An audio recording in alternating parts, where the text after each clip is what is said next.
என்னோடு கலந்து விடு உயிரே உயிரே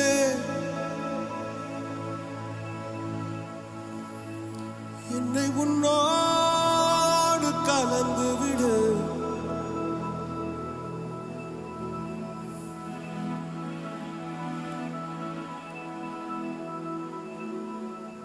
நினைவே நினைவே எந்த நெஞ்சோடு கலந்து விடு நிலவே நிலவே இந்த விண்ணோடு கலந்து விடு காதல்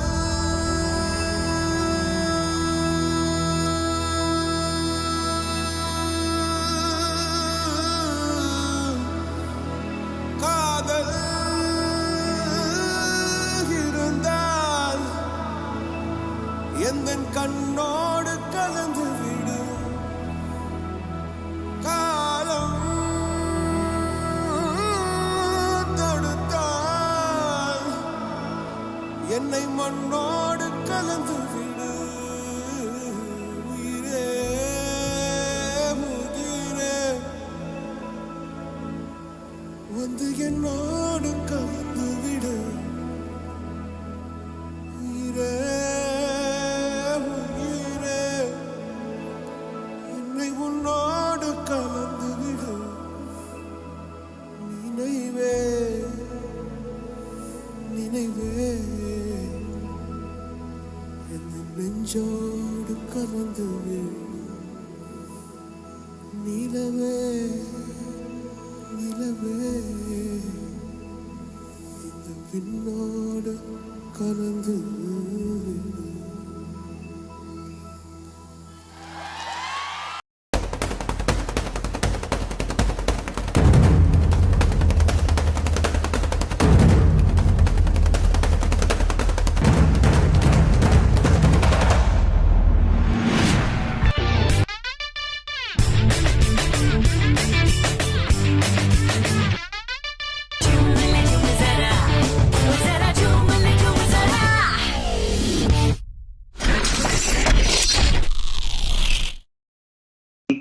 It's an absolute honor to have you. I mean, on a couple of on a couple of factors, to be honest. Because one, I've known you for a few years through my cousin Satya, of course, as you know, and also I've known you as a fan of Sir, of course, and we've always had this banter between us as to who is a greater fan. I know you have how should I say, you've agreed to the fact that yes, there is no greatest fan at all. We all love him. That's all. So No, I'm saying I'm the biggest. You are the second biggest. Okay, I'm not agreeing. It's debatable. Boss, at least size. I win somewhere or the other. You know what? Actually, what I just thought about is next time when we are in India and when we are with Sir, we need to take a picture with the three of us together. That will be amazing. And then I'll tell him, Sir, you tell Nazeef who is the greatest fan. Anyway. Okay, we'll wait for that, but I know how to win this one.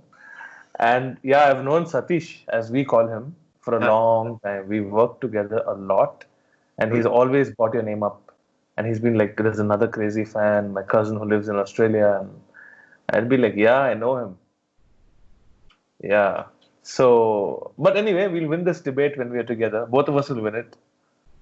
Of course. So, buddy, I mean, jokes apart, I really adore you, man, because as a person I know, because I've seen you, the way you work in the concerts during my concert trips to India. And then, of course, I have spoken to some of your colleagues, and those guys absolutely love you for the person you are, most importantly. And I think that's what is winning a lot of hearts more than anything else. And then the best part is they all enjoy working with you while they are on tours, and you look after them well. That's the most important part. I'm so touched. I'm so touched. And I'm so thankful to the Almighty and to Mr. Rahman for making all of this happen. Imagine you and I would not be speaking today if not for him and his music.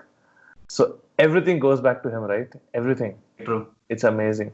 But yeah, I'm very fortunate to have a set of great colleagues, friends, artists, all of them who work closely. We become a family very quickly.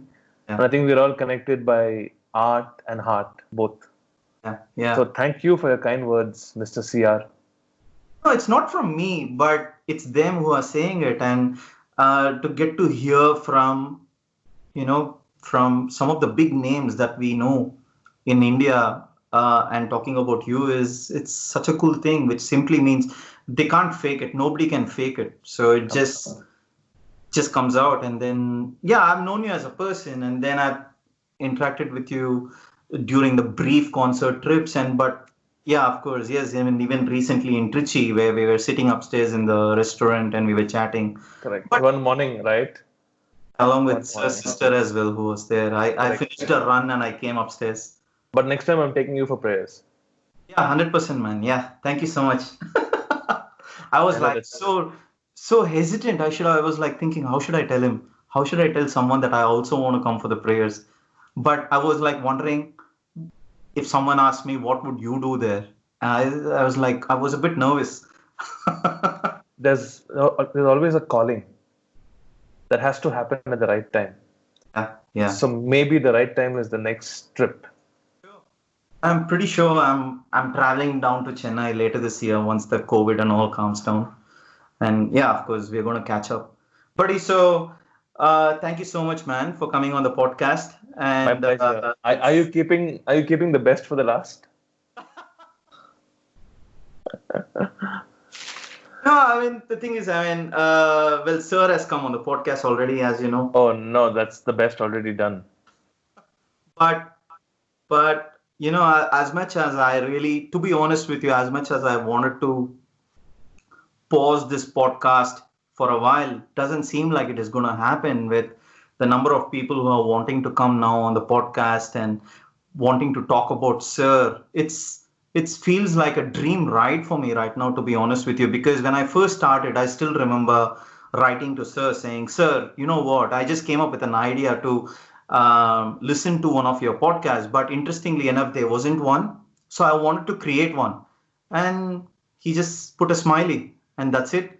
And after that, I went about creating, as you know, the number of people who have come. And then it's, as much as I wanted it to be a podcast, it's turned out to be more like a talking autobiography of Sir, which is what it has turned out to be. And the likes of Hariharan and Shankar Mahadevan coming soon, it just feels like a magic. And of course, the likes of yourself as well, because if it wasn't for Sir's music, as you said, I don't think you and I would be sitting here and just talking about it. But I feel very blessed and privileged to be in this space to talk about the greatness of Sir, and the magic. To be honest with you, it's beyond his music, the person he is.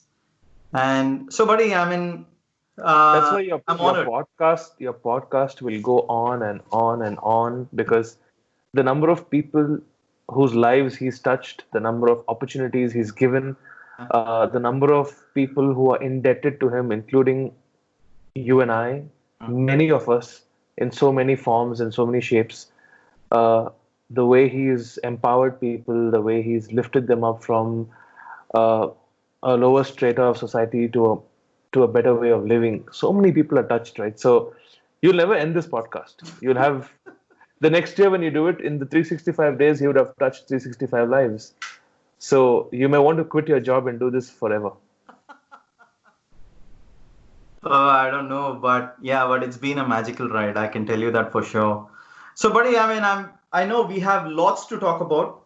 Yep. Tell me, where did it all start? When did you feel that this is him and his music did something to you? So, two parts. One is the music, and then the man. Okay. Yeah. Obviously, the cliched answer, everyone will say Roja, and everyone will say the starting was the starting for me.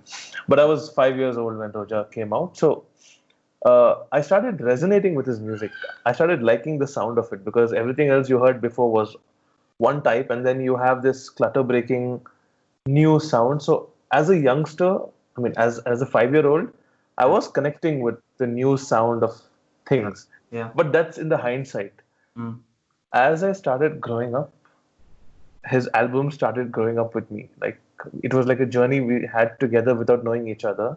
Mm. But through schooling, because I was a part of culturals and it was imperative for us to work closely with music, I would invariably end up choosing whether it was for dramatics, Mm. whatever the event was. As a captain, I would be able to only choose A.R.Rahman songs, Oh. and then people started assuming that I was his biggest fan in school. So the title already started coming to me in school itself. So my relationship with him started growing there itself. I was like, oh, if you give it to this guy, it's all going to be an A.R. Rahman collage. It's going to be an A.R. Rahman medley. It's going to be, uh, it's going to be different that way. Yeah. It grew and grew and grew and grew. Obviously, I think Ma Tujhe Salam was always an Independence Day favorite in school, Yeah. and we'd end up performing on that song a lot. Yeah. So that the patriotism in me started coming only from that song, right? Mm. See, I'm getting emotional. That happens. But class 11 was when Yuva and New had come out in the Wow. same year. I think with that, that phase where you turn from boy to man, if I can say that right. Mm. These two albums became a part of me. Like the sound of it, the songs, the music production, it was it got into me. It got into every nerve of mine. It was like I'm like this is the only musician I'm going to listen to. Yeah. I mean, not restricting myself from anything else, but the relationship was established. Yeah. But before that, what took me to this phase was, which is very obvious to people who know me, is the title track of the movie Dil Se. Yes, of course. Oof. So I have told this to him, and I will tell it here that no matter how much more music Mr. Rahman will make, the number one song for me will remain Dil Se. Sung in his voice, the passion, the energy, the vigor, Yeah. that chocolate souffle voice, as I can call it, uh, it gets to you, right? It hits every part of you. So for me, Dil Se established my relationship with him.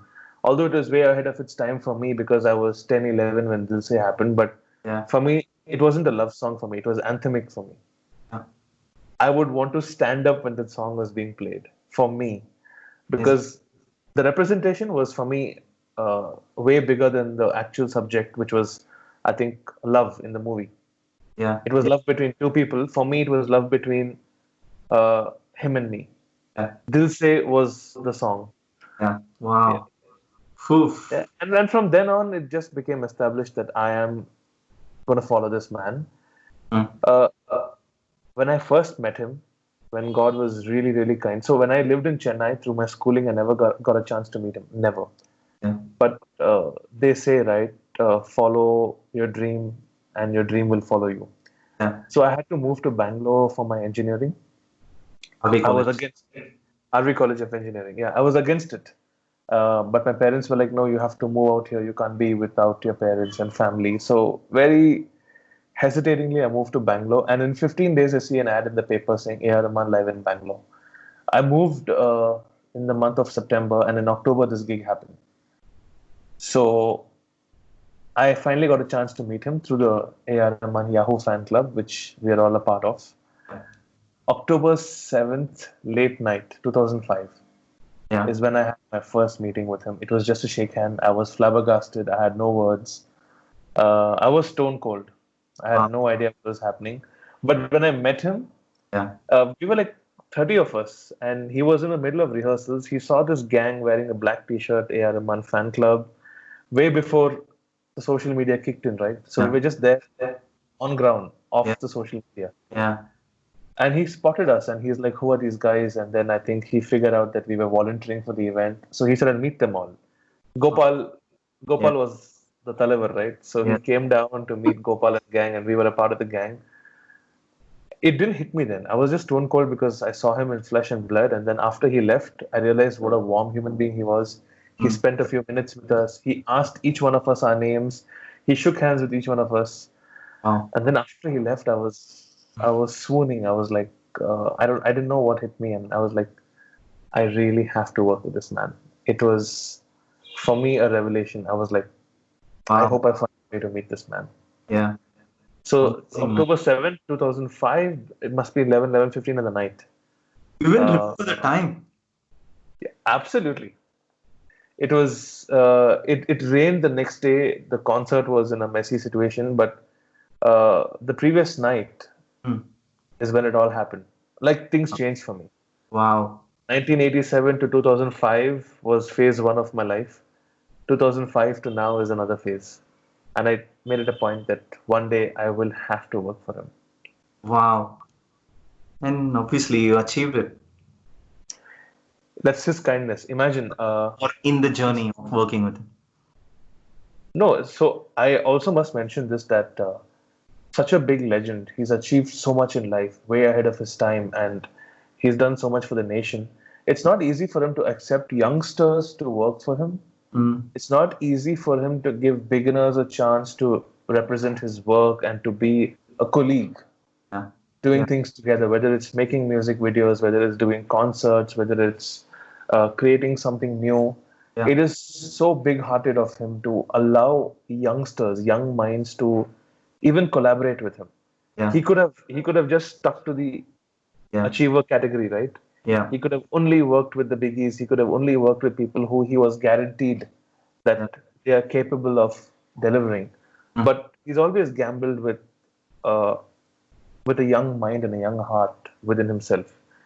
He's always allowed people to take a leap. He's actually been the springboard for so many of us to jump on and dive to the Wow. next level. Who does that in today's world? I don't know of any composer who's been such a gateway of opportunities. Mm. I don't think so. People have made great music. People continue to, but the the enterprising side of him is, I think, the most amazing part of him. How many studios? In a large way, he's actually building jobs. Yeah, so true. That many studios, that many engineers, that many technicians, that many programmers. Yeah. This factory that he's building is also so empowering. I mean, I'm so grateful. One amongst the many thousands who work for him, and on behalf of all of them, thank you, sir. Wow, amazing, man. Wow. Wow, such a comprehensive answer. This is for sure. You're one of the biggest fans. I have to say that. One of the biggest fans. Okay, we'll deal with that. Buddy, so tell We'll me. fight with COVID. We'll fight with COVID right now. Yeah, of course. Yes, of course. We'll deal with you later. Yes, Chandar. So, buddy, I mean, I was going to ask you, of course, the transition phase from being a fan and then starting to work with Sir. So, what was it like in the transition phase when you first started working with Sir? Of course, if it was me, all of a sudden working with Sir, I would be nervous. It'll take me some time to settle down. And what was it like for you? Because the reason why I'm asking is, one is you're one of his greatest fans, and second, you are going to be closely working with him to represent him, and then you have a team working with you who are going to help you on the journey.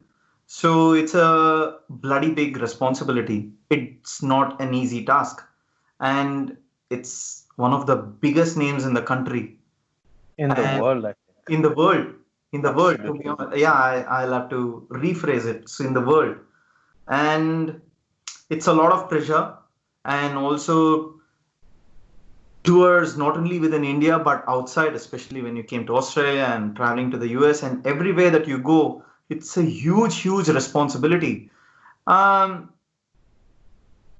would you like to start off at So how was it the transition phase? Firstly, there was no transition. There is no transition. I think the fan in me only keeps growing because the more and more you live with him in close quarters, you know the man more personally, right? Yeah. The music is accessible to everybody, but I'm so fortunate that you get to access the man. Yeah. And when I see his way of life, it makes me a bigger fan every day. So it's not settling at all. I'm still taking time to settle. It feels like a dream, and I don't want to wake up ever because I want to live the dream. But that's happening. Yeah. At the same time, full credit to him. Like I mentioned in my last answer, he is very approachable.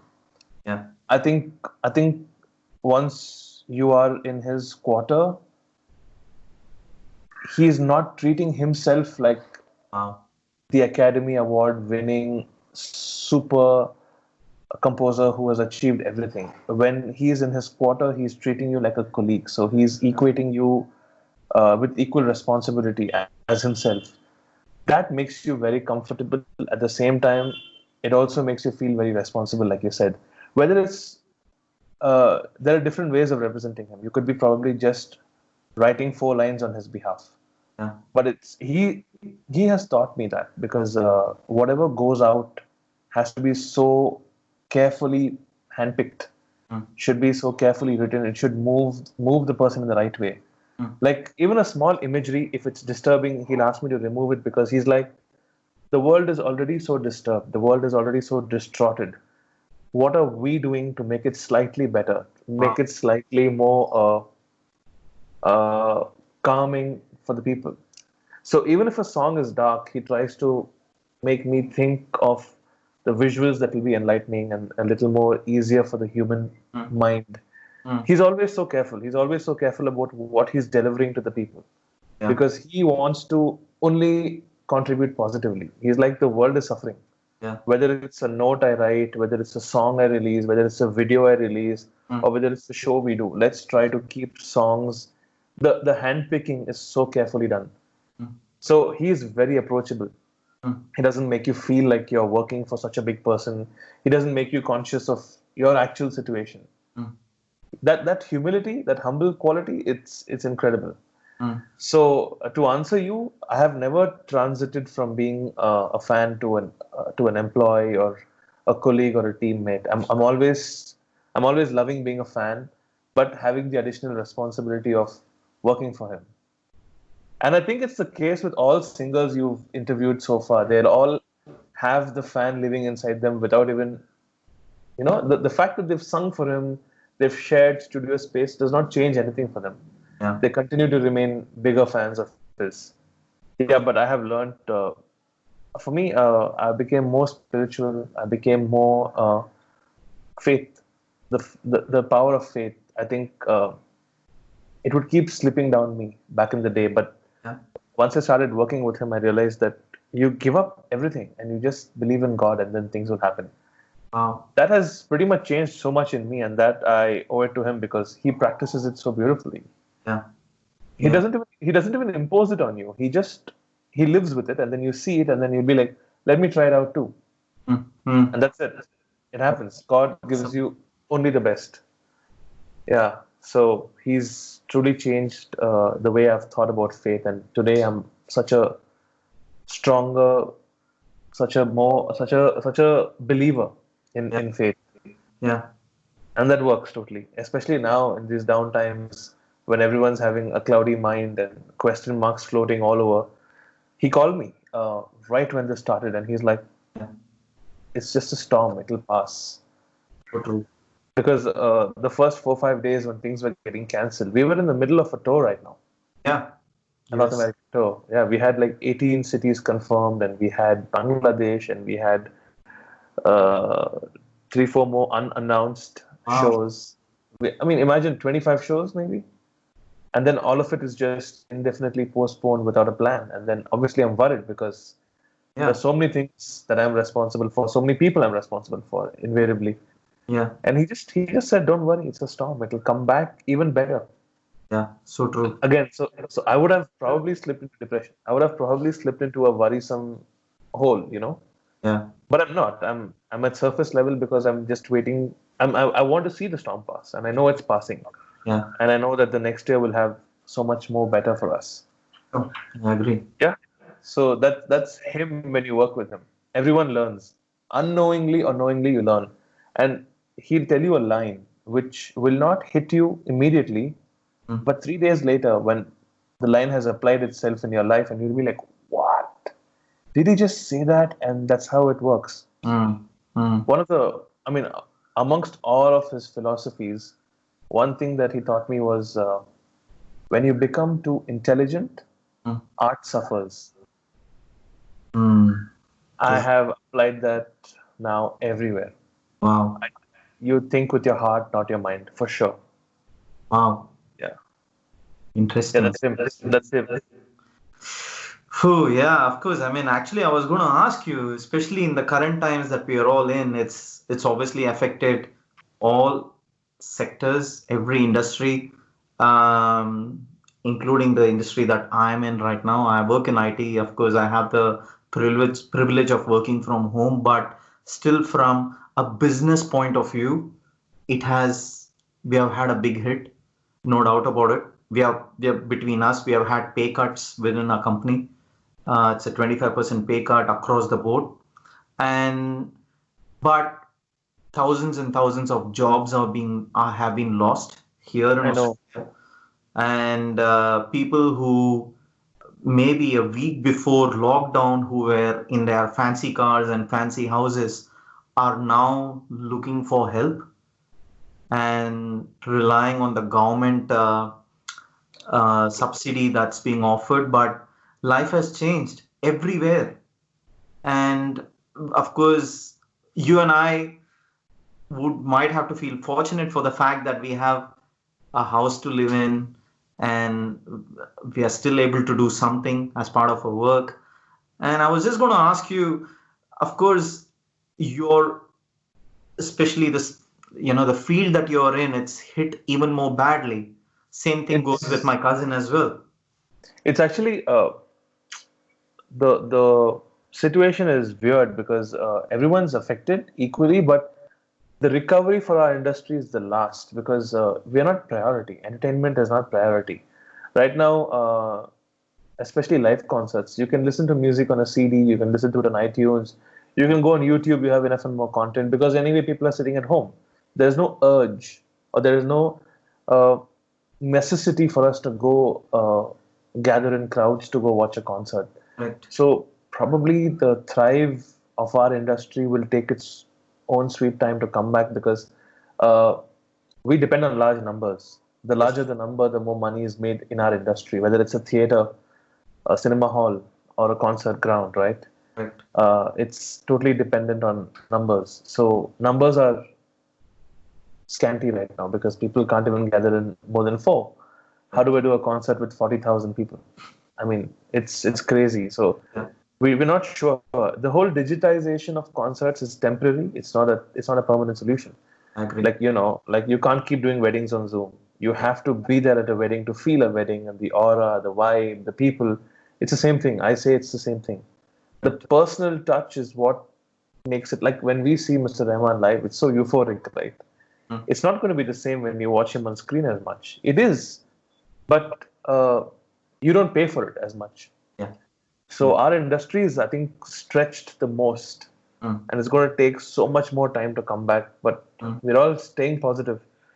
Event managers, artist managers, creative industry as such, because the consumption has gone high, but the existing consumption, what has been created and put out already, like Netflix has spiked so much. The consumption of stuff on the OTT platforms have consumed so much that they've all spiked up, but we've not seen a spike because we've got nothing to offer right now as a ground event company.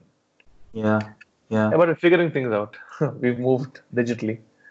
I mean, how should I put it? What I admire about the fact is, even right up, because of course we have been in touch right from the start of the lockdown. Correct. And even up till now, you have still put a smile on your face, and then I see the positive. I can catch the positive vibes. To be honest with you, even with the text messages that we exchange and all that. With that, I really admire you for that, because you being a leader for your team, and then they are looking up on you, right? And it's not an easy place to be. this is what Mr. Rahman told me. Like, luckily, he called me right at the beginning of this, so I was able to take leadership from him. Wow. Otherwise, I would have probably also been in a trench. Yeah. He told me use this time to learn. Yeah. Learn, unlearn, learn, unlearn, learn, so that we become more qualified when the market opens again. Wow. We are becoming market leaders again. We're not in any race. We've already moved ahead. Yeah. So when the market opens, when people want some new stuff, we're already there, arrived. Yeah. So he said, use this time to learn. It's okay. It's like a much needed break. Yes, financial compromises keep happening, but I wanted to stay positive at the top of the ladder. Yeah. So I can tell people that it's not over yet. It's only going to restart really well. And show them the light, basically. If you've received it from somebody, it's your responsibility to carry it forward to help everybody else. Artists, our conversations are always positive because even they miss live shows, they miss being on stage. So we're using this time to make new music, collaborate, things that you didn't do or you couldn't do because you had no time traveling all the time. Yeah, true. Now is your time to re-evaluate all of that. Yeah. Take a pause, take a breath, spend time with family. So the silver lining is that I am getting to spend time with my family that I could not in the last 8 years. For sure. Really? Wow. Yeah, you've always been living off a suitcase. Happily, I will still go back to that. Yeah. But this is a time when I'm capitalizing on being with mom and dad and grandparents and brother. Yeah. Great. That's Awesome. that. Awesome. So, I mean, you mentioned about the collaborations, right? Would you like to talk about some of the collaborations that you're doing in this current phase that we are in? With Mr. Rahman, you'll know it because it will eventually come out. But what I'm doing with other artists, many of whom are featured in your podcast, is bringing them together. Awesome. So what I'm trying to do is it's called cross-pollination, P-O-L-Y. Oh. So Niti making tracks with Benny making tracks with Jonita making tracks with Andrea making tracks with Ranjit Barrow making tracks with Vijay Prakash. Wow. So I'm trying to create like a cross-link pattern so that at the end of this, 300 new songs are made, let's say. Amazing. Yeah. Which you didn't have the time earlier. When you were gigging 10 times a month, flying from Australia to America, to Japan, to Dubai, to India, to within India, you really didn't have the bandwidth also because you're so consumed in your existing scope of work. And now you have time in a very weird way. You're able to sit back and relax. So when you're sitting back and relaxing, talk to a friend who's another artist and see if you can do something together. So we're kind of pushing this from the back to see if we can build this body of work for everybody so that when things open up, you're also proud of what you've done in this lockdown. You've not just felt that, oh, I've wasted time and I just let it go. Because this time won't come back to you again, if you look at it. No.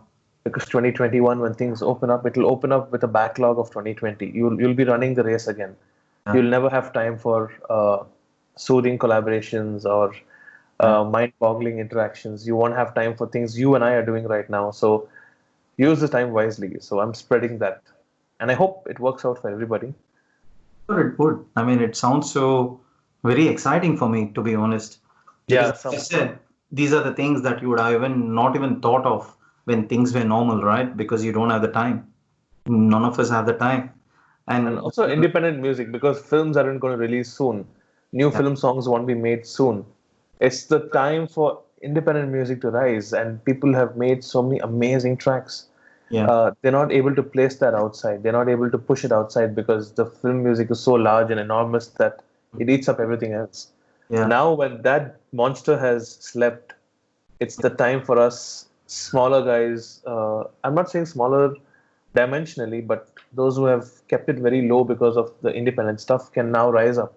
And that can actually help create an ecosystem where independent music can coexist with film music. So hindsight, there's like a silent revolution happening in the industry. People are in the studios. All of them have home studios, right? They're all locking themselves up and creating some real gems inside. Hopefully they all come out, and I'm there for every artist who needs any service from us because we're here to serve them. It's because of them that we are here. So I tell that to everybody. Whatever you need, if you need us to do something, please We are one shout out away. You're actually on your toes even now, this is what I perceive from what you're describing. Like, I don't know. So Without making money. what? So yeah, I'm kidding. what's what's your day like now? I mean, do you have time for yourself where you sit on the couch and do nothing, or you're actually? I know with some of the interactions that we have on messages, I still feel that you're that one super busy man. I'm used to that and I like it that way because I don't want to settle down any other way. So incidentally, since we're talking about this, this 3.5 months, we've made so many music videos, remote control, lockdown, limited resources, but we didn't want to just shut down and stay quiet. So we did about 3-4 videos for Mr. Rahman. We did about 2 for Neeti, 3 for Benny. We did something for, we did about 12 songs with another Grammy Award winner, Ricky Cage. Khatija was a part of one of the songs. She did say that, yes. Yeah, it's a beautiful song called Iltija. And it's about saving the environment. A very, very strong message. We've actually done a lot of work sitting out of each other's homes, but we didn't want to feel powerless. So we used the power of remote control, Zoom calls, Skype calls, internet. We've actually we did a huge video for Berkeley featuring 110 artists. Oh, that's true. I was going to ask you about that. Yes. Yeah. So we were like, why should we think of this as a downtime? Fine. It may not make us all the money that we are supposed to make to run the business, but let's not sit quiet. Let's continue working, because you release one video and then 10 people are inspired and they release 10 videos, right? So you have to be inspirational at your own level. Yeah. It doesn't mean anything to people who are bigger than you, but people who look up to you, people who associate with you, they see this as a strong ray of hope. So we've been on our toes, developing concepts and putting out videos. So many videos have come out. In fact, as we speak today, we just finished a video for Jwalamukhi and Sai Shidji. That's what I was busy with the last 1 week. And that's getting premiered tonight at 8 p.m. on Rahman sir's social media. Oh, amazing. Okay.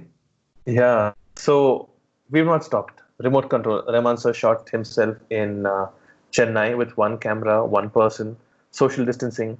We shot the rest of it in Bombay with 2 cameras, social distancing.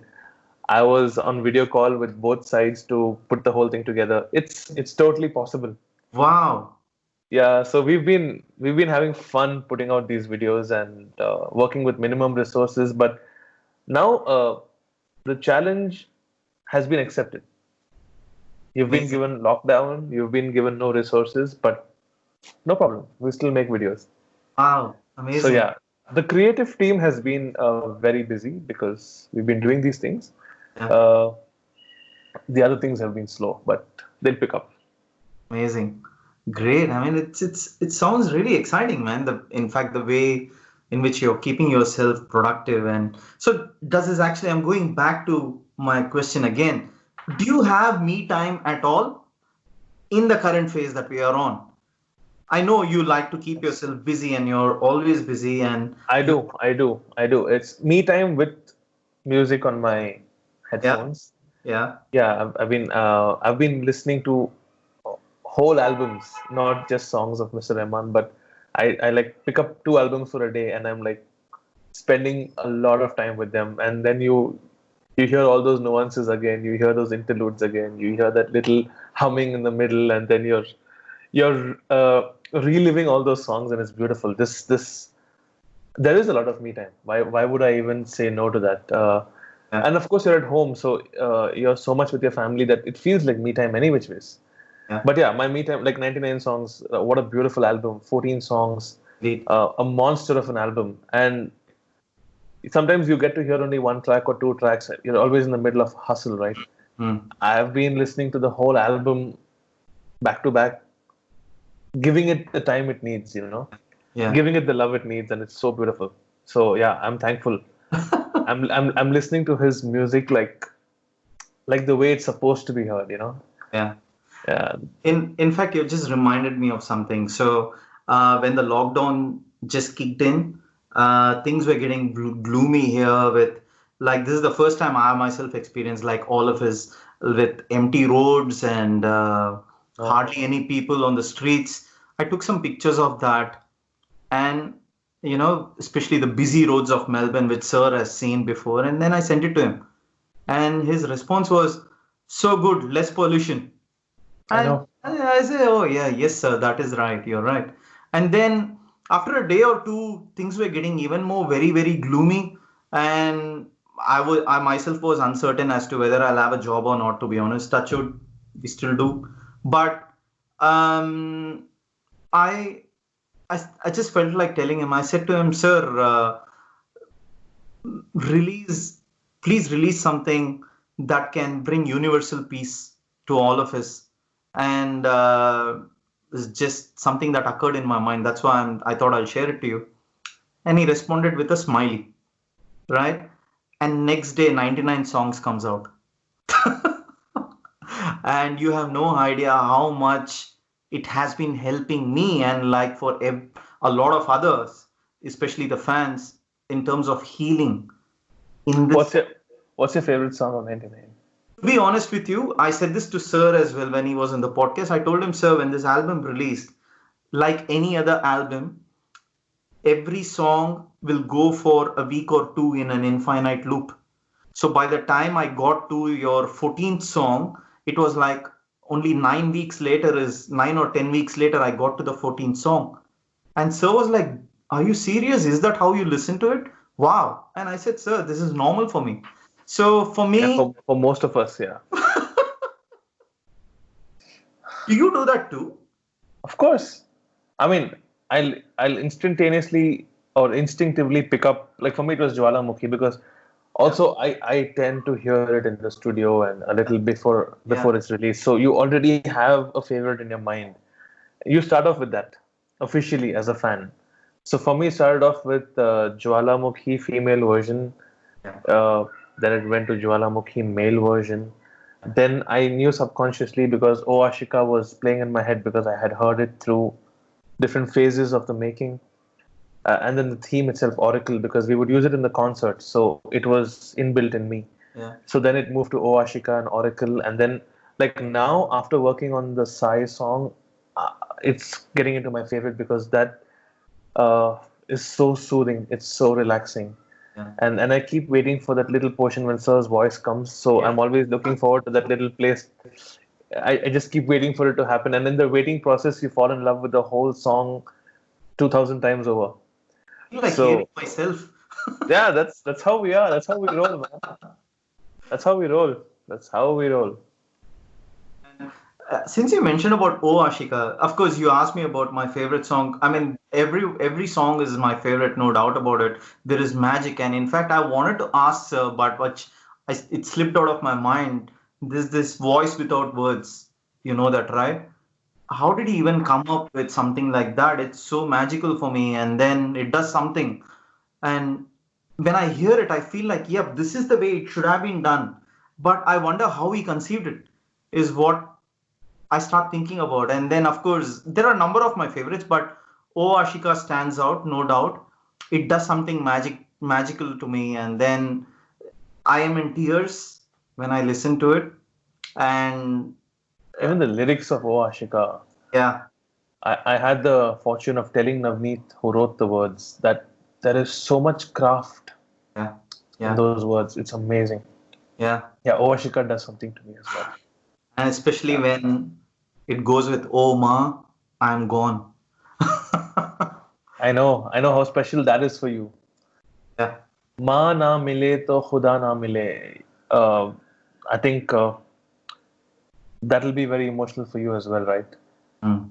Who better than Mr. Rahman to put those words into an emotion through a song? Oh man, that's crazy. I think all songs of his that have a emotion of a mother are so beautiful, right? Look at Shukri.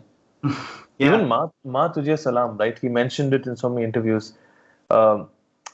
He didn't treat it completely patriotic, right? He unified it in a different way where it was an ode to a mother. That's why it became Ma Tujhe Salam, and people connected to it even more. It became more than just Indian. It became more than just being Indian.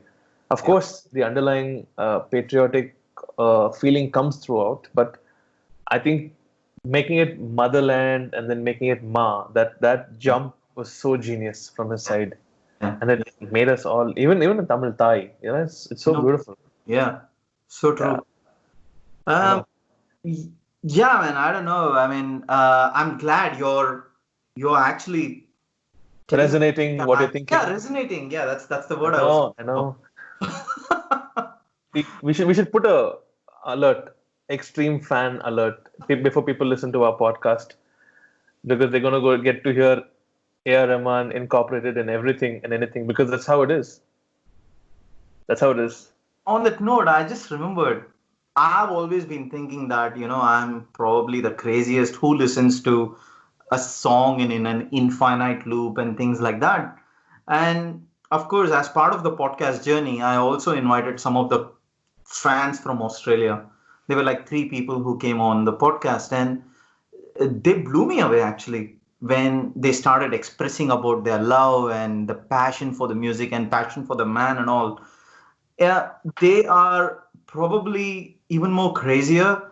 They they are hardcore fans of the background music of Sir as well in the movies, and they also know scene by scene and what's the kind of music that comes out as well. And they even remember the camera angle for certain portions. They say, okay, for this one, as the camera goes from bottom to top, this music comes up, and they go ta da da da da, and I have no idea how they are able to do it. They are so crazy. Are you crazy too to that level? Yeah. Oh my goodness. Yeah, and I'm so I mean, as you were telling this, I was feeling again very emotional, that I'm so thankful and I'm so fortunate, and I think so are you, that we are in a crowd of a billion fans, and we are so fortunate to be having access and to be close to him, to hear back from him. I think it's incredible. Somewhere his kindness has made us better human beings. Yeah.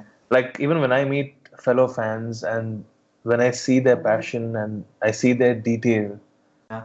I always go back to myself and be like, I'm so lucky and I'm so fortunate that God has given me this opportunity to work with him, right? And like, for you to be so close to him and to interact with him, to have a conversation with him, to have responses from him, how many of us yearn for that?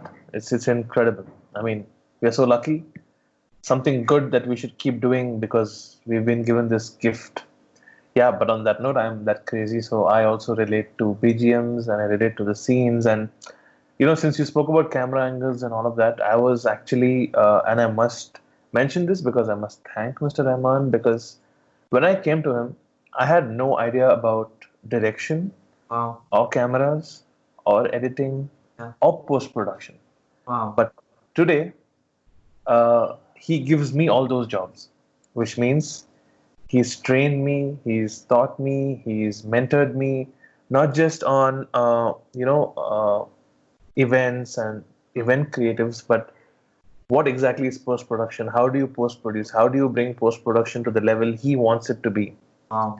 And today, when he turns to me as his trusted post producer, Mm. I just realized I didn't go to school to learn this. I just simply learned it from him, because for him it's all about quality, quality, quality. Like, it just becomes even more superlative with quality. And I apply that without knowing anything technical. I just look at quality and output. Mm. Cameras, he's given me opportunities to direct so many of his videos. Wow. I didn't go to a school to learn this. I learned it from him, which also takes me to the point that he knows so much. That man is not just a musician, right? His knowledge of cameras, lens, sensors. I mean, now the world knows it because of Les Musk and 99 Songs, and the kind of quality he's bringing out there as well. But that man he's a maverick. He's such an amazing director. He's such an amazing uh, camera person, right? His knowledge of cameras, insane. Now, I mean, I'm just waiting for the world to see Les Musk. His knowledge of VR and VR technology and the back end of VR in India, I don't think anybody in the country knows as much as he does. That's the reason why he's actually far ahead. and we don't have facilities in India to actually match up to what he needs. He's far ahead. What he wants is not even ready in India. He's really super switched on, man, because recently I was in a conversation with him and I lightly touched upon AI and he went miles ahead talking about AI and then he blew me away and he just amazes me all the time. Every time I have a conversation with him, there is something always for me to learn from the Yeah, man. he knows the visuals, graphics, camera, lenses, uh, uh, the way the tech is built behind a camera, whether it's 360, whether it's a single cam, whether it's a multicam setup. Yeah. His knowledge in each of these is like an endless ocean. Mm. So, and the amazing innate ability of him to figure out if he can trust another person with that knowledge is incredible. Because all of us who came to him just came to him like fans Yeah. without any of this knowledge. And then he just sees that, okay, someone is hardworking. Mm. I can pass on this knowledge that guy will convert his hardworking skills to knowledgeable skills. Mm. He sees that. So, like how he spots a singer or a voice or a musician, right? He spots talent beyond an audio studio. Yeah. Like, Yeah. okay, this guy can shoot a video. Okay, this guy is good with camera. So, someone who joined him to serve food in the canteen today is actually shooting videos for him. Like his sharpness in establishing someone's talent. Wow. Spot on, beyond spot on. I'm telling you this for records, right? Wow. So that person could have continued serving food in the canteen till today. But today I know. I can't name people here, but the guy shoots for him. The guy shoots for me to shoot for him. I know who you're talking about. Yeah, the guy handles all his camera equipments. Yeah. That's empowerment. Yeah. It's Wow. not even musical, right? But for him to see, okay, this guy can do it. I know he has the capability. 2015, when we were doing NAIT, the first big tour of Mr. Rahman, where we had so many cities and we went in buses, right? So we had more time with each other. There was more me time with each other. And then he randomly asked me, that was my first concert tour with him. Yeah. It was already full for me to even produce that tour and put it out there. Yeah. And to be a show director. And then he asked me, why don't we shoot this? And why don't you make this into a proper musical thing? I said, no, I don't know. He said, no, I think you know. That's it. He didn't let me argue. He said, no, I think you know. I took it at face value, and then I actually remember I went, prayed, and I came back and I asked him, are you serious? He's like, yeah, I'm serious. I think you can do it. Why are you limiting yourself? What's the worst that can happen? You'll fail, but you learn. Wow. And if you don't do it now, when will you do it? And why are you waiting for another moment to come? Do it. Yeah, and that's how actually One Heart was shot. Yeah. Remember. I actually started archiving stuff for fun. Yeah. B-rolls, as we call it, backstage and bus journeys and conversations, because I wanted to make a diary for myself. Yeah.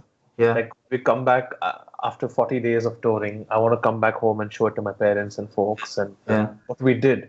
But then when he saw glimpses of all of this, he was like, we should put this together. I didn't know how serious he was, but he was serious. And then I think we reached Austin, and then we professionally started shooting and not just for fun.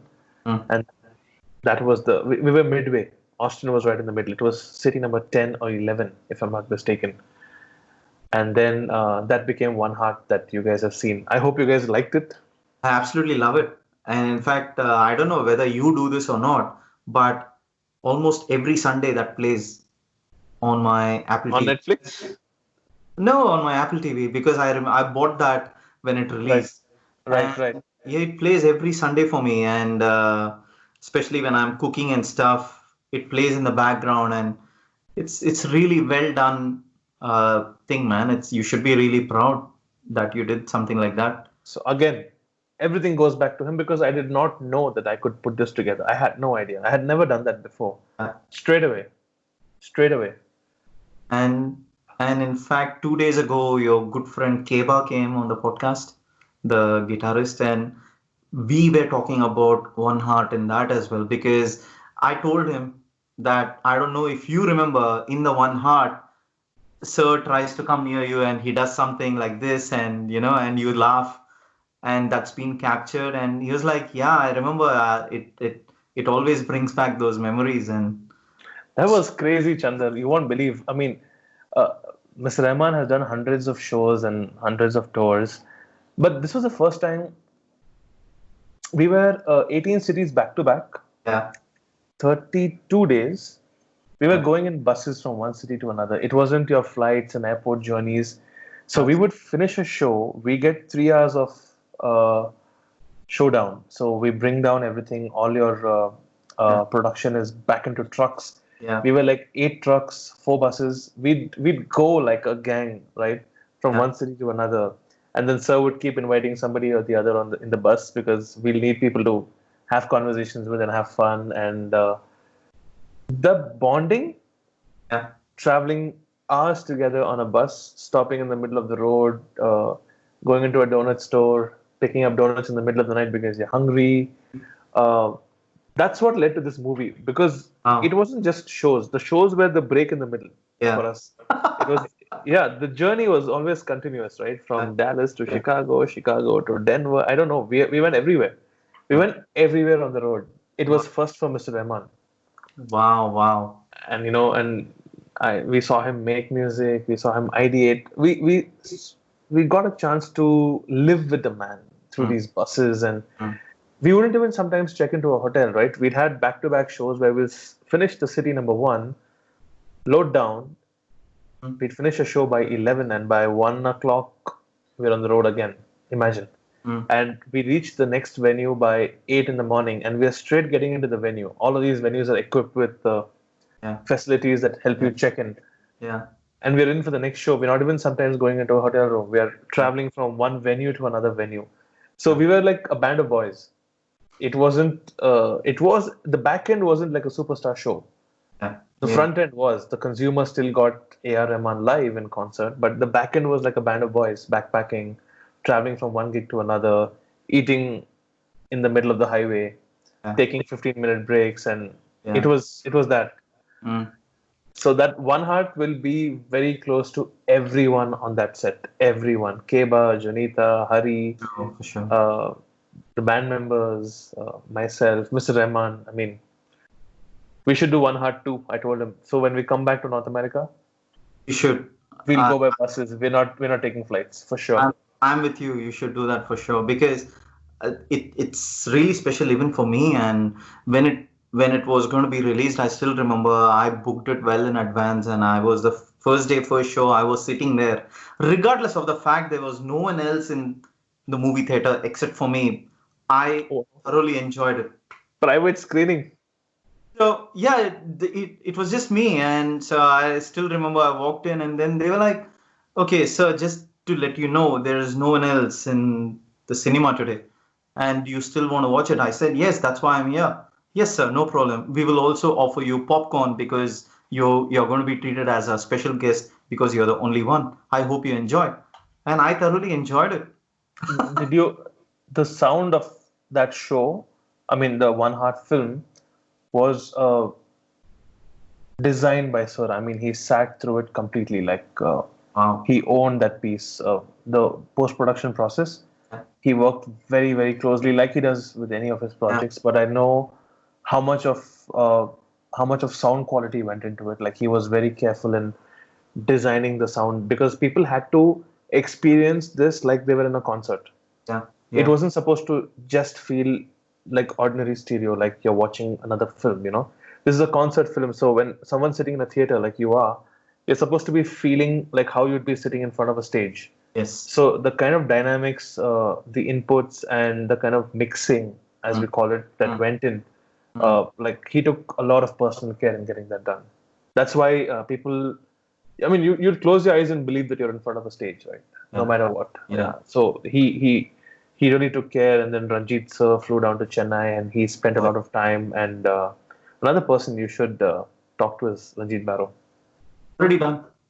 He was one Yeah. of the first to come on the podcast. Oh, it's already done. Yeah. Oh, So it was fantastic. done 2.5, 3 months ago.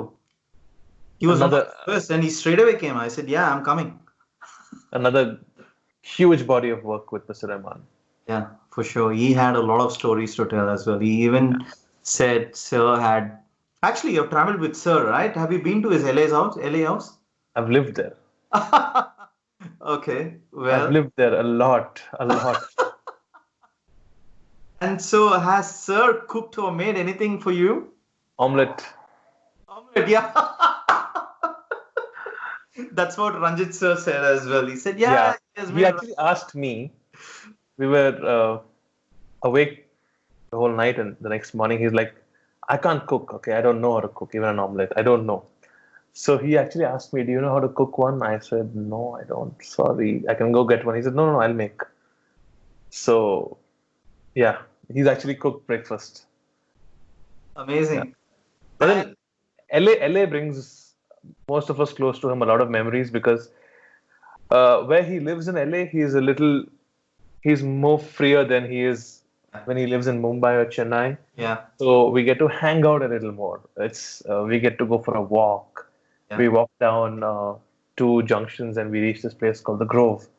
Uh, I know.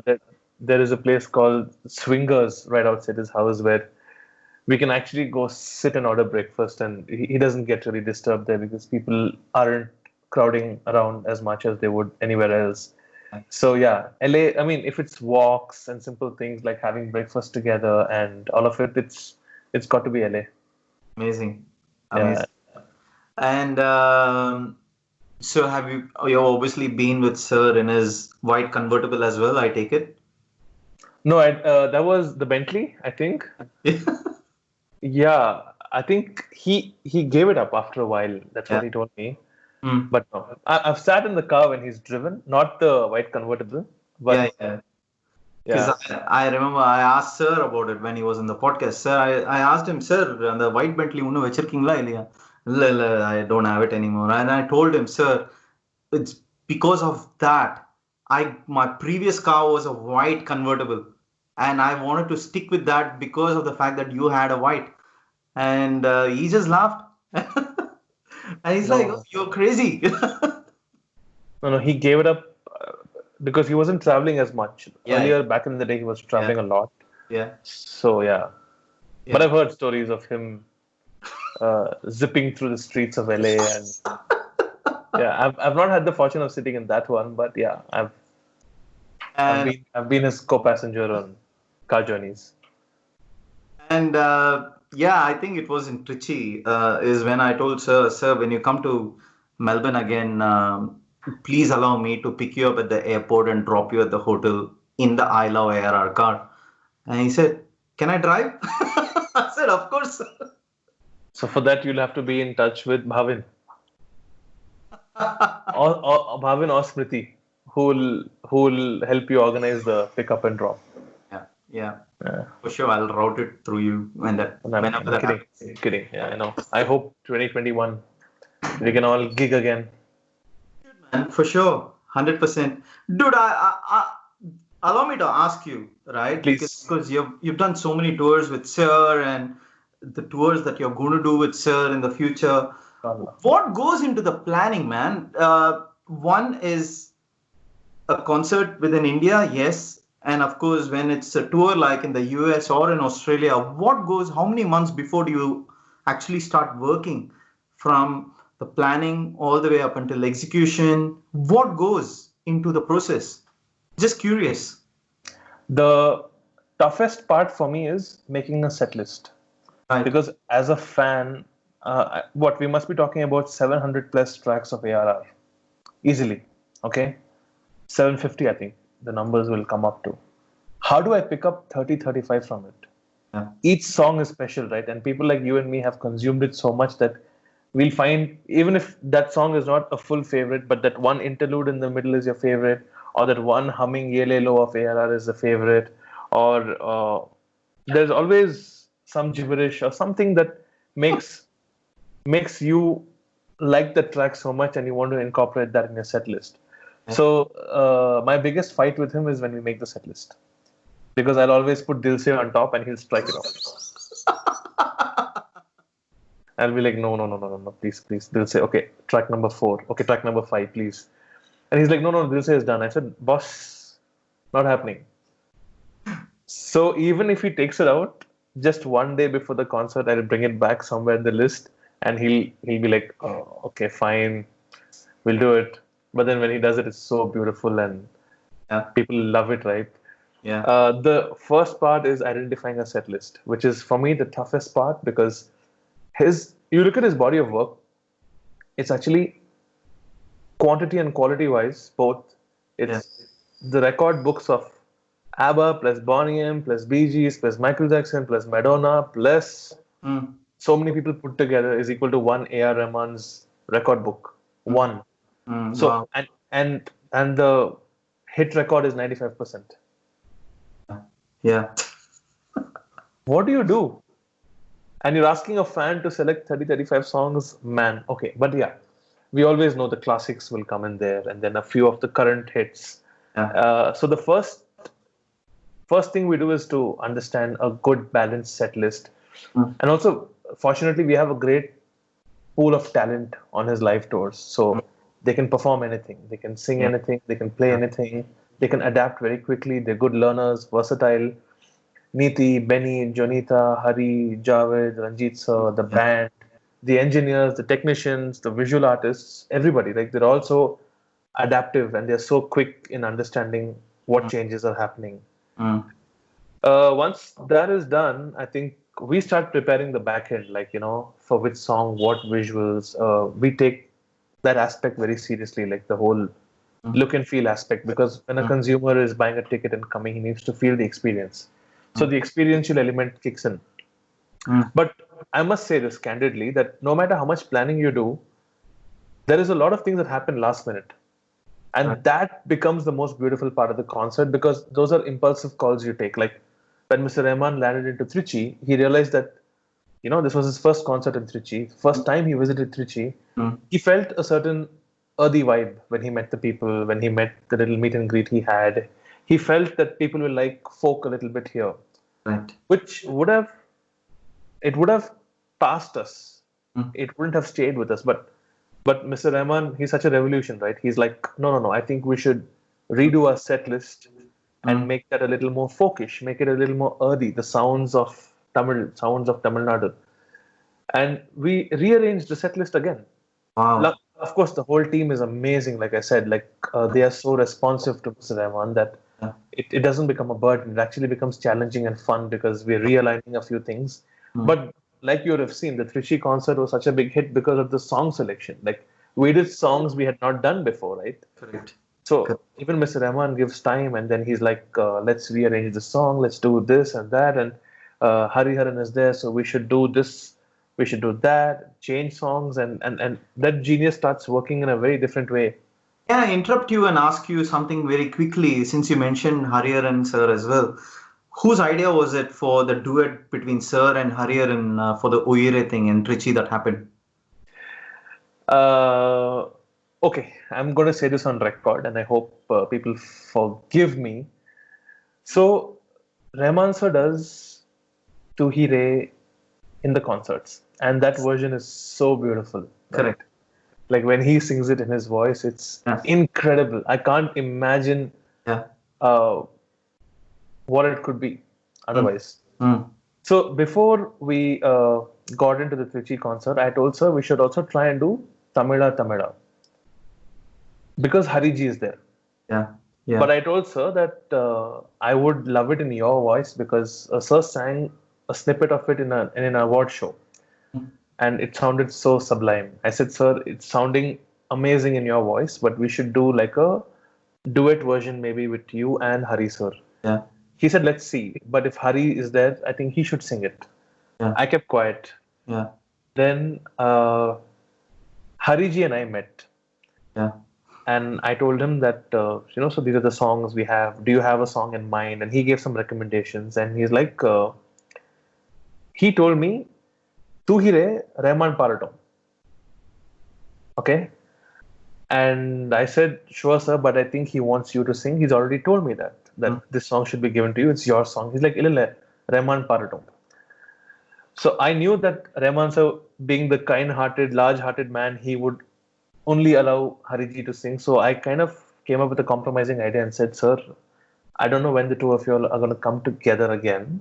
Mm. I mean, because both of you all are so busy, date clashes and all that.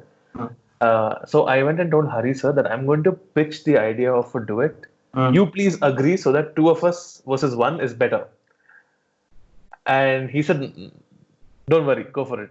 So when we were actually in his room finalizing things, and I said, sir, I think the fourth song should be Tu Hi Re or Ui Re, and it should be starting with you and then going to Hariji. He said, no, no, no. When Hari is there, let him sing. He's the original singer, man. And then Hari looked at him and said, no, we're going to do it together. So Wow. I had actually planned that, and when they jammed in the room with just a piano, I had to run to the bathroom to cry. It was this song and another song. Bhavin and I were the only ones in the room, and Bhavin and I both Rahman sir played some mind blowing chords, Mm. and this was on the song Nila Kaigiradu. Oh yeah. And Hariji just sang on top, and man, it's giving me goosebumps even now. When they blended together, I had to run. I mean, we were in Sir's room. Like, I had to run to that. The suite always has two bathrooms. I had to run to the outside one to just cover Yeah. myself up. It Wow. was incredible. That moment Wow. happened Wow. where Sir is playing some real complex chords, and Hariji's flowing on top of it. Mm. Man, so magical. But yeah, that was actually a pre-plan between Hari sir and I to make that a duet. Because Amazing. otherwise Rahman sir wouldn't agree. He'd be like, let Hariji sing. Yeah. So we actually had a beautiful duet. I want to release a snippet of that on YouTube.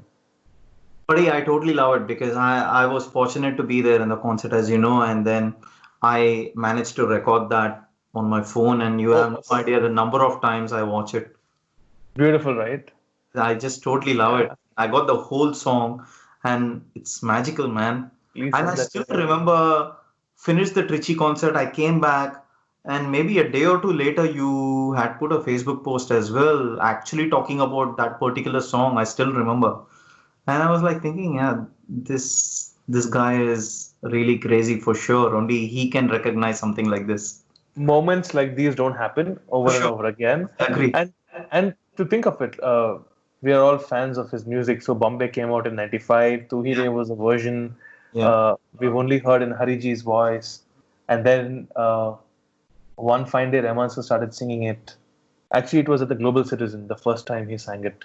yeah. And I fell in love with that version, and I felt it that no version can beat the composer's version ever.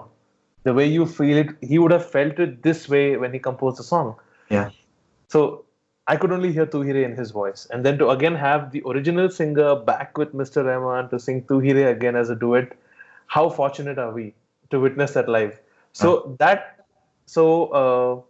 when the song finished, all of us in the console, the sound, the lighting, the visual, and the camera, all of us in unison. I don't know if Mr. Rahman noticed or not, but if he didn't, we gave up working Wow. midway in the song. We all left our machines and we just stood there and lived the moment.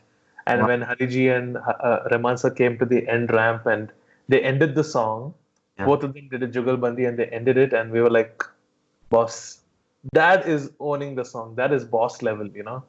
Yeah. We all gave up. All of us. There was no technician working for those 2-3 minutes. Wow. We all stopped. We all just stood there. We lived the moment. We didn't want to be technicians, uh, moving knobs and faders and tweaking things. We just wanted to be a fan and live that moment.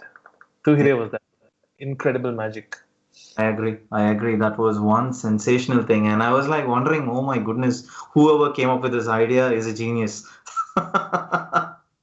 No, we have to, because Rahman sir is very giving. Especially, he respects all the singers who come for his concerts. Yeah. He wants to position them well. He wants to make sure that everyone gets a healthy portion to sing, and no one feels compromised, because so many days of rehearsals, and they sacrifice so much. Yeah. So he's very sorry, he's very conscious about the fact that they have come all the way for him, and that he has to make Yeah. sure that they have a good part to play in the concert. So Yeah. Hariji was one of the bigger singers in the concert, but yet Hariji was so kind as well to kind of push him to say, no, Rahman, we have to do it like a duet. Send the part now. That's what happened. Yeah, I was on the phone with Hariji a week or so ago, and then he was asking me, "How did you find Trichy concert? Tell me about it and all that." So I was telling him about the concert, and yeah, he's such a great guy. His dog is going through some illness right now, and so hence why he has delayed his podcasting. So yeah, he's just needing time for himself. This is one of the few people who helped me meet Rahman sir. Really? 2007. 2007. Yeah. I mean, I had met Rahman sir first time in 2005. So I started attending all his concerts like you. I would travel everywhere in India. I didn't have a passport Yeah. and the money back then. Jaipur concert, I think they needed someone to get the lyrics of Choti Si Asha in Tamil. Wow. So they didn't. 2007 people didn't have 3G and 4G on their phones, so they had to depend on a fan who was around backstage hanging in like you. I said, I know the lyrics. I'll give it to you. And then Hariji was so impressed and happy, and he asked me, "What do I do?" And I see you in these concerts and all of that. And then he said, "Whatever you want to convey to Rahman, write on a letter and give it to me, and I'll pass it on to Mr. Rahman." Yeah. So I actually quickly wrote a letter in Hariji's vanity and folded it, sealed it, and gave it to Hariji. Hariji actually passed it on to Mr. Rahman, and the next time I met Mr. Rahman, he acknowledged the letter. Oh, So wow. I could say one of the few people who professionally introduced me to Mr. Rahman was Hariji. Really? Wow. Yeah, he did it without any motive. He was so kind, and he's like, for me, I see you as a genuine fan, so I'll let Rahman know. And so the next time after that, when I met Mr. Rahman, when I started doing tidbit works for him in the concerts, I would help teleprompt. Abhishek and I would share a room. I would do the Tamil and Abhishek would do the Hindi. So we used to have fun doing that. I was officially recognized by then because I was working as a crew. Yeah. Thankful to everybody who helped me do that. But that started off with Hariji because he actually passed that letter on to Mr. Rahman. Amazing, man. Yeah. This Wow. is 2007. Yeah. Such a great story. Yeah, Hari sir. Even now he tells me, "Never on the letter." Of course. How can I forget? It's incredible how he remembers it. In fact, 2 years ago at some party, he was telling somebody when we were there, he's like, "You know who introduced him to AR officially?" And he was like, "Nanda, you know." It was, yeah, so thankful to people. So many of them. It's so much of kindness around, right? Otherwise, you and I wouldn't be where we are. If we didn't have kind people around us, if we didn't have people who would, that's why I always make it a point with my team that when we have fans around in a concert, treat them well, take care of them because they're the ones who make us. I came that route, so I know how hard it is, how the journey is not easy, right? You go as a fan, you buy a ticket, you spend your money. You first go watch concerts, then you fall in love with it, you want to work, then you find a small job because you're not qualified for anything bigger, and then when you're doing the small job, you learn the next big one, and the next big one, and the next big one, and then if you're good enough, you get noticed. So it's not an easy journey, and I've always maintained it with my team that if there's a fan who's traveling across the world or coming from another city, and if they are requesting you for something, treat them well, at the least. Give them access. Treat them well, treat them kindly, because they're the ones who build the show. If not for them, who are we and why are we even here? Yeah. They have been very kind to me, that's for sure. Even recently, while I was there in Trichy, I was actually looked after very well. And I was right up on the stage because that's the first time ever I'm actually on the stage trying to get the view of what Sir would be getting when he's performing. And then I still took some, selfies there, and those moments were special for me. And I don't think I was stopped by anyone, any of your team members. You're a recognized fan now. Even Google agrees with us. Buddy, and look, I'm sure we will have heaps to speak about Sir and his magic and whatnot. I mean, we've almost gone past the hour, and I was just going to ask you: is there anything else that you want to talk about that I have not asked you? As a fan, as a colleague. Voice is yours. Uh, if we have to talk about Sir, you'll have to do a 4-hour podcast with me. And we'll have to do like 5 of them because I'll cover one aspect in one podcast. And we'll have at least 5, 6 aspects to speak. But I mean, we are fans. We can go on and on and on and on about him. Yeah. But I think what impresses us the most and what makes us proud to be his fans is his personality also. His capability of helping others grow, his aura, his vibe, the way he helps people, his philanthropy. I mean, we know only little because he's never publicizing it, but behind closed doors, I know how much he does for people, how much he does for society, how much he does for poverty, upliftment of people who live below poverty lines. Whether it's giving a second life to musicians who are out of jobs, the A.R.Rahman Foundation, the Sunshine Orchestra, the One Heart Foundation, so many things, right? It's so inspiring. He is incredible as a leader. He motivates you when you need it the most. He teaches you when you go wrong.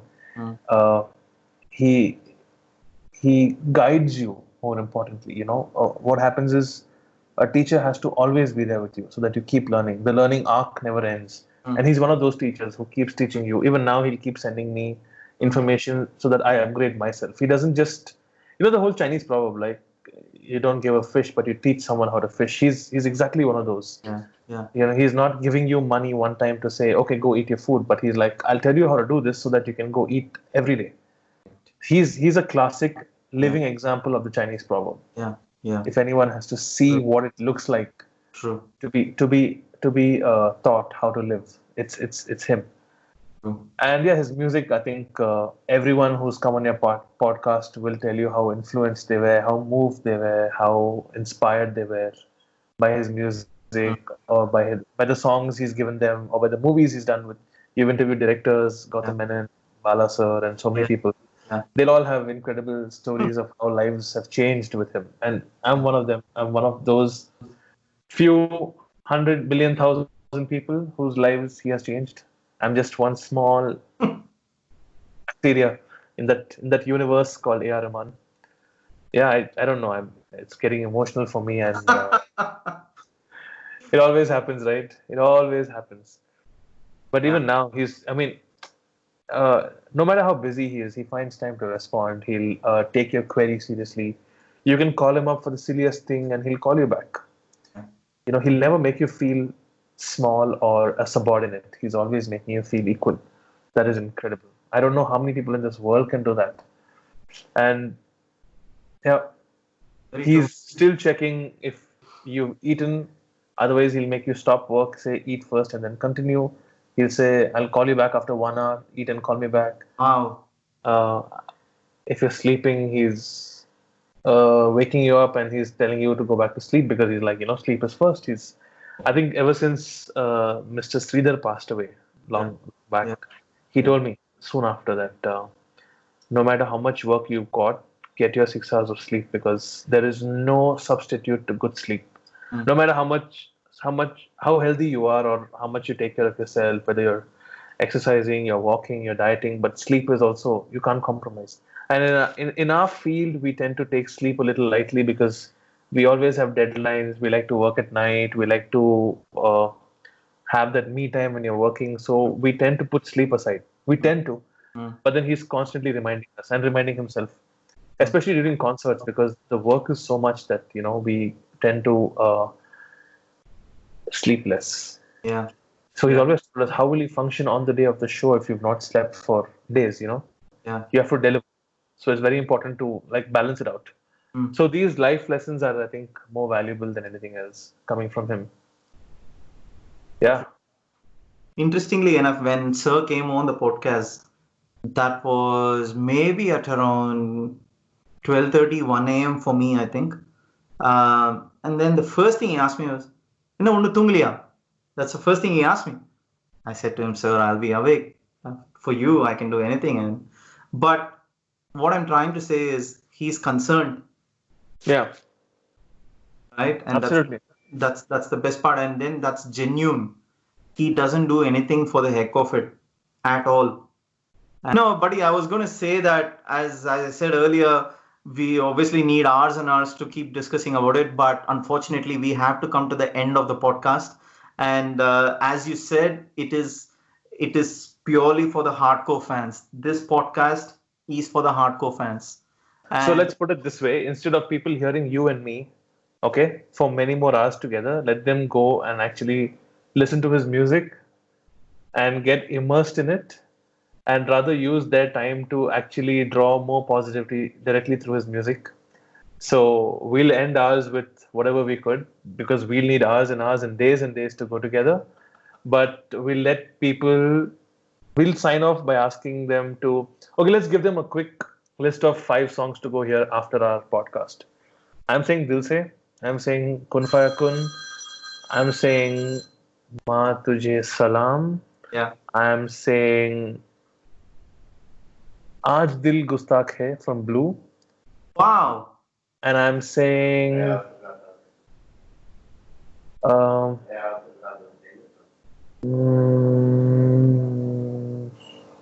also tough. One more song.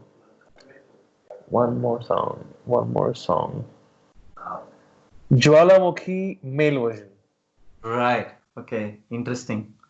Yeah. I'll go for Dil Se, no doubt about it.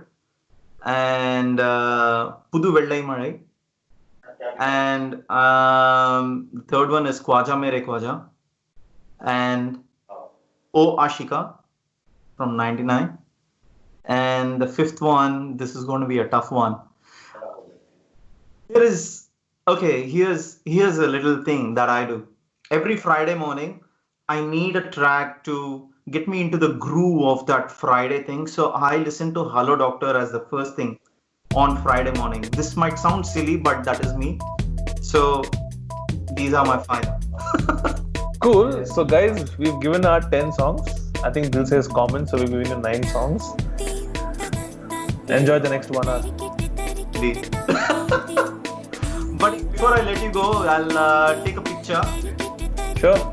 And I think, yeah, I'll put you up on the screen. You can stay as you are. I'll push the mic back. And yes, we should be good. It. I'll send it to Neeti as well. She'll like it. Yeah. Back. Okay.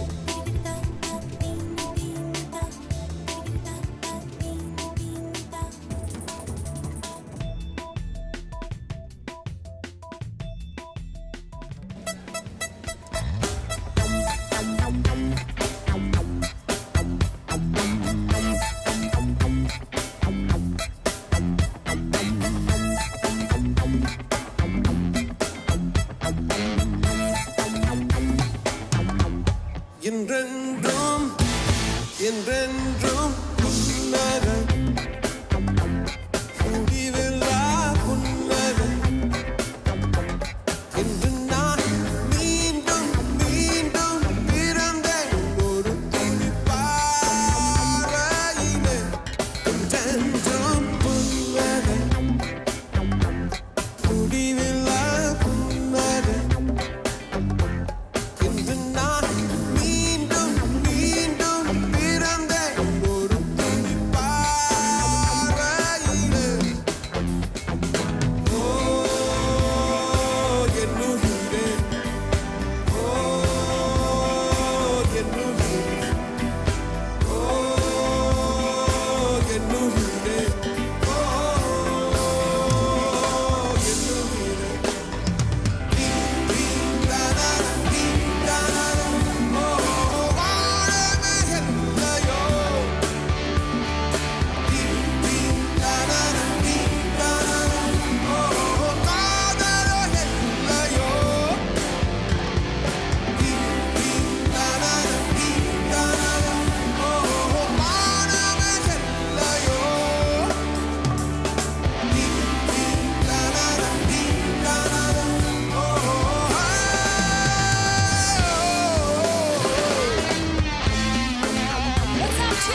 baseline. Never miss a rhyme with the funk because I'm slicking, picking, always finger licking. I don't need hello.